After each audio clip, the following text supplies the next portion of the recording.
Seratusan pemuda yang tergabung dalam Wandan Kultur menampilkan tarian Samrah Serempak usai pelaksanaan sholat Idul Adha di Masjid Raya Al-Fatah Ambon. Tarian Samrah yang berasal dari Arab itu ditampilkan di perempatan Masjid Raya Kamis 29 Juni 2023. Pantauan Tribun Ambon, para pria mengenakan baju koko didominasi warna putih dan peci. Mereka menari sirama di tengah jalan sembari diiringi alunan lagu. Kurang lebih sekitar 100 pemuda yang menari. Sementara para perempuan berjalan meminta sumbangan dari para penonton. Koordinator Wandan Culture di Ambon Muhammad Taher Salamun mengatakan tarian Samrah kerap ditampilkan warga KI untuk beragam acara.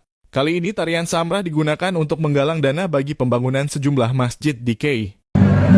Dalam rangka penggalangan dana ini kita juga tampilkan bentuk tarian Samrah modern maupun Samrah klasik.